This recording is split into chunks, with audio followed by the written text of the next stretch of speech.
पर आपका हार्दिक स्वागत है। जरा सोचो, एक ऐसी दुनिया जहां एंटीबायोटिक्स ही ना हो। डर लगता है ना ये सोचकर। हम इन मिरेकल ड्रग्स पर इतने ज्यादा निर्भर हो गए हैं कि हम भूल ही गए हैं बैक्टीरियल इन्फेक्शंस का डर। लेकिन क्या होगा जब बैक्टीरिया इतने ज्यादा पावरफुल हो जाएंगे कि हमारे स्ट्रॉन्गेस्ट एंटीबायोटिक्स भी उन पर काम ना करें? यही हकीकत है जिसका हम सामना कर रहे हैं।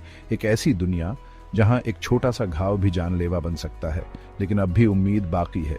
इस माइक्रोस्कोपिक दुनिया में एक जंग छिड़ी हुई है बैक्टीरिया और उनके सबसे बड़े दुश्मन बैक्टीरियोफेजेस के बीच। ये छोटे छोटे वायरसेस, जिन्हें फेजेस भी कहा जाता है, कुदरत के बनाए हुए एंटीबैक्टीरियल एजेंट्स हैं और इनमें मॉडर्न मेडिसिन में क्रांति लाने की ताकत है। फेजीज हर जगह पाए जाते हैं, मिट्टी में, पानी में, यहाँ तक कि हमारे शरीर के अंदर भी। ये धरती पर सबसे ज्यादा मात्रा में पाए जाने वाले बायोलॉजिकल एंटिटीज हैं और बैक्टीरिया से भी 10 गुना ज्यादा है। और ये बैक्टीरिया से अरबों सालों से लड़ रहे हैं और एक्सपर्ट असैसिन्स बनने के लिए खुद को तैयार कर रहे हैं। तो आखिर हैं क्या ये माइक्रोस्कोपिक वॉरियर्स? बैक्टीरियोफेजेस ऐसे वायरसेस होते हैं जो बैक्टीरिया को इन्फेक्ट करके मार देते हैं। ये बहुत ही छोटे होते हैं, बैक्टीरिया से भी छोटे, और अलग अलग आकार और साइज के होते हैं। सबसे कॉमन टाइप एक छोटे से लूनर लैंडर जैसा दिखता है, जिसके हेड में उसका जेनेटिक मटेरियल होता है और एक टेल जो साइरिंज की तरह काम करती है। फेज का लाइफ साइकिल आसान होता है लेकिन जानलेवा। ये फेज के बैक्टीरियम की सतह से खुद को अटैच करने के साथ शुरू होता है। अपने टारगेट को पहचानने के लिए स्पेशलाइज्ड रिसेप्टर्स का उपयोग करता है। एक बार अटैच हो जाने के बाद फेज अपना जेनेटिक मटेरियल बैक्टीरियम में इंजेक्ट कर देता है और उसके सेलुलर मशीनरी को हाईजैक कर लेता है। फेज की खोज की कहानी 3 साइंटिस्ट्स की कहानी है। इनमें से हर एक ने इन माइक्रोस्कोपिक वंडर्स को खोजने में अहम भूमिका निभाई। 1896 में अर्नेस्ट हेनरी हैंकिन, जो एक ब्रिटिश बैक्टीरियोलॉजिस्ट थे, ने देखा कि भारत में गंगा और जमुना नदियों के पानी में कुछ ऐसा था जो कॉलेरा बैक्टीरिया को मार सकता था। उन्हें नहीं पता था कि वो क्या था, लेकिन उनके ऑब्जर्वेशंस ने आगे की खोजों का रास्ता खोल दिया। 1915 में ब्रिटिश बैक्टीरियोलॉजिस्ट फ्रेडरिक ट्वॉर्ट ने भी ऐसा ही कुछ देखा। उन्होंने बैक्टीरियल कल्चर्स पर साफ धब्बे देखे, जिससे पता चला कि कोई अननोन एजेंट बैक्टीरिया को मार रहा है। उन्होंने इसे ट्रांसमिसिबल लिटिक एजेंट कहा, लेकिन वर्ल्ड वॉर 1 की वजह से उनका काम रुक गया। आखिरकार 1917 में French Canadian microbiologist Felix d'Herelle, जो पेरिस के पैस्टर इंस्टीट्यूट में काम कर रहे थे, ने एक बड़ी खोज की। उन्होंने बैक्टीरिया किलिंग एजेंट को अलग करके पहचाना और इसका नाम बैक्टीरियोफेज रखा, जिसका मतलब होता है बैक्टीरिया ईटर। डेरेल एक विजनरी थे जिन्होंने तुरंत फेजेस के थेराप्यूटिक पोटेंशियल को पहचान लिया। एक बार जब फेज किसी बैक्टीरियम को इन्फेक्ट कर देता है तो उसके बाद 2 तरीके होते हैं, लिटिक साइकिल या लाइसोजेनिक साइकिल। लिटिक साइकिल एक तेज और खतरनाक हमला होता है। फेज का जेनेटिक मटेरियल बैक्टीरियम को अपने कब्जे में ले लेता है और उसे ज्यादा फेजेस बनाने पर मजबूर कर देता है। फिर नए फेजेस बैक्टीरियम से बाहर निकलते हैं और उसे नष्ट कर देते हैं। लाइसोजेनिक साइकिल थोड़ा अलग होता है। बैक्टीरियम को तुरंत मारने की बजाय फेज अपना जेनेटिक मटेरियल बैक्टीरियम के डीएनए में डाल देता है और चुपचाप उसके साथ रहने लगता है। फेज का डीएनए बैक्टीरियम के डीएनए के साथ रेप्लिकेट करता है और एक टिकिंग टाइम बॉम्ब की तरह काम करता है। कुछ एनवायरमेंटल ट्रिगर्स फेज को लाइसोजेनिक साइकिल से लिटिक साइकिल में बदल सकते हैं, जिससे बैक्टीरियम नष्ट हो जाता है। दोनों ही साइकिल्स फेजेस की अडेप्टेबिलिटी दिखाते हैं। ये सिर्फ किलिंग मशीन्स नहीं है, बल्कि कॉम्प्लेक्स एंटिटीज हैं जो अपने एनवायरनमेंट के हिसाब से खुद को ढाल सकते हैं।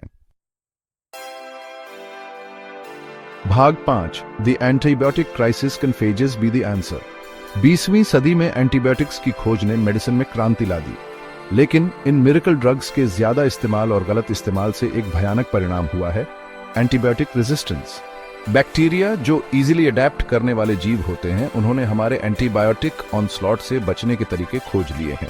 इससे सुपरबग्स का जन्म हुआ है, ऐसे बैक्टीरिया जो कई एंटीबायोटिक्स को भी मात दे सकते हैं और ग्लोबल हेल्थ के लिए बहुत बड़ा खतरा है।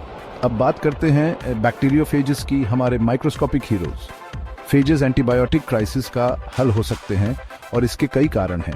पहला, ये बहुत स्पेसिफिक होते हैं।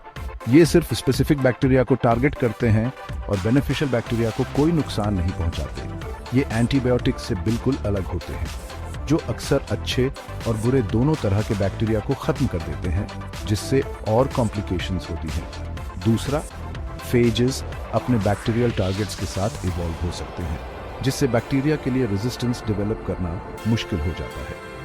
ये को एवोल्यूशनरी आर्म्स रेस अरबों सालों से चला आ रहा है और फेजेस हमेशा एक कदम आगे रहे हैं। भाग 6, phases in action, success, stories and promising research. Phage therapy का पोटेंशियल सिर्फ थियोरेटिकल नहीं है, यह रियल वर्ल्ड सक्सेस स्टोरीज पर आधारित है। एक रिमार्केबल केस यूके की 15 साल की बच्ची इजाबेल कार्नेल होल्डवे का था। इजाबेल पिछले 8 सालों से एंटीबायोटिक रेजिस्टेंट बैक्टीरिया की वजह से हुए एक सीवियर लंग इन्फेक्शन से जूझ रही थी। जब कोई और ऑप्शन नहीं बचा तो डॉक्टर्स ने फेज थेरेपी का सहारा लिया। उन्होंने ऐसे फेजेस की पहचान की और एडमिनिस्टर किया जो स्पेसिफिकली उसके इन्फेक्शन को टारगेट कर रहे थे। नतीजे हैरान करने वाले थे। इजाबेल के फेफड़ों ने फिर से ठीक से काम करना शुरू कर दिया और वह एक रिमार्केबल रिकवरी कर गई। इजाबेल का केस ऐसे कई केसेस में से एक है जो फेज थेरेपी के पोटेंशियल को दर्शाता है। दुनिया भर के रिसर्चर्स यूरिनरी ट्रैक्ट इन्फेक्शंस से लेकर वाउंड इन्फेक्शंस और सेप्सिस तक कई तरह के इन्फेक्शंस के इलाज के लिए फेजेस का इस्तेमाल करने के तरीके खोज रहे हैं। नतीजे प्रॉमिसिंग हैं और पर्सनलाइज्ड मेडिसिन के एक नए युग की शुरुआत हो रही है, जहां इन्फेक्शन पैदा करने वाले स्पेसिफिक बैक्टीरिया के हिसाब से ट्रीटमेंट्स तैयार किए जाते हैं। भाग 7, A world teeming with phages, their presence in nature. Bacteriophages सिर्फ लैबोरेटरीज या हॉस्पिटल्स तक ही सीमित नहीं है, वो हर जगह हैं। वो मिट्टी में होते हैं और न्यूट्रिएंट साइक्लिंग और प्लांट हेल्थ में अहम भूमिका निभाते हैं। वो महासागरों में होते हैं, बैक्टीरियल पॉपुलेशंस को रेगुलेट करते हैं और मरीन फूड वेब को प्रभावित करते हैं। वो उस हवा में भी होते हैं जो हम सांस लेते हैं और हमारे आसपास की माइक्रोबियल दुनिया के साथ इंटरैक्ट करते रहते हैं। फेजेस का हर जगह पाया जाना उनके इकोलॉजिकल महत्व को दर्शाता है। वो सिर्फ पैसिव बायस्टैंडर्स नहीं है, बल्कि माइक्रोबियल दुनिया को आकार देने में सक्रिय रूप से भाग लेते हैं और अलग अलग बैक्टीरियल पॉपुलेशंस के बीच एक नाजुक संतुलन बनाए रखते हैं। भाग 8, the human connection, phages and our microbiome. हमारा शरीर खरबों बैक्टीरिया का घर है, जिन्हें ह्यूमन माइक्रोबायोम कहा जाता है। ये बैक्टीरिया हमारे स्वास्थ्य में महत्वपूर्ण भूमिका निभाते हैं, डाइजेशन में मदद करते हैं, हमारे इम्यून सिस्टम को बूस्ट करते हैं और हमारे मूड को भी प्रभावित करते हैं। और जहां बैक्टीरिया होते हैं वहां फेजेस होते हैं। फेजेस लगातार हमारे माइक्रोबायोम के साथ इंटरैक्ट करते हैं और उसके कंपोजिशन और फंक्शन को आकार देते हैं। वो माइक्रोस्कोपिक गार्डनर्स की तरह काम करते हैं, बैक्टीरियल पॉपुलेशंस को नियंत्रण में रखते हैं और किसी भी एक स्पीसीज को हावी नहीं होने देते। एक हेल्थी माइक्रोबायोम बनाए रखने के लिए यह नाजुक संतुलन बहुत जरूरी है। रिसर्चर्स अभी फेजेस और हमारे माइक्रोबायोम के बीच के कॉम्प्लेक्स रिलेशनशिप को समझना शुरू ही कर रहे हैं। वो ये पता लगा रहे हैं कि फेजेस हमारे इम्यून सिस्टम के डेवलपमेंट को कैसे प्रभावित करते हैं, वो कुछ बीमारियों को रोकने में कैसे मदद करते हैं और थेरेप्यूटिक पर्पसेस के लिए हमारे माइक्रोबायोम में हेरफेर करने के लिए उनका उपयोग कैसे किया जा सकता है। भाग 9, the future of phage therapy, a call to action. Bacterial infections के खिलाफ हमारी लड़ाई में बैक्टीरियोफेजेस एक शक्तिशाली हथियार है। वो कुदरत के बनाए हुए एंटीबैक्टीरियल एजेंट्स हैं जो अरबों सालों के इवोल्यूशन के बाद रिमार्केबल प्रिसीजन के साथ बैक्टीरिया को टारगेट करके मारने के लिए तैयार हुए हैं। आज जब हम एंटीबायोटिक रेजिस्टेंस के बढ़ते खतरे का सामना कर रहे हैं, तो फेजेस उम्मीद की किरण है, एक ऐसे प्रॉब्लम का सोल्यूशन जो डिकेड्स की मेडिकल प्रोग्रेस को खत्म कर सकता है। लेकिन फेज थेरेपी के पूरे पोटेंशियल का इस्तेमाल करने के लिए एक साथ मिलकर प्रयास करना होगा। हमें फेजेस, बैक्टीरिया और ह्यूमन बॉडी के बीच के कॉम्प्लेक्स इंटरैक्शंस को समझने के लिए और रिसर्च की जरूरत है। हमें फेज प्रोडक्शन और प्यूरिफिकेशन के लिए स्टैंडर्डाइज्ड प्रोटोकॉल्स डेवलप करने होंगे ताकि फेज थेरेपी ट्रीटमेंट्स की सेफ्टी और एफिकेसी सुनिश्चित हो सके। और हमें हेल्थ केयर प्रोफेशनल्स और पब्लिक को बैक्टीरियल इन्फेक्शन से लड़ने के इस ग्राउंड ब्रेकिंग अप्रोच के बेनिफिट्स और पोटेंशियल के बारे में एजुकेट करना होगा। मेडिसिन का भविष्य कुदरत की शक्ति को अपनाने में है, उन माइक्रोस्कोपिक वंडर्स का इस्तेमाल करने में है जो हजारों सालों से बैक्टीरिया से लड़ रहे हैं।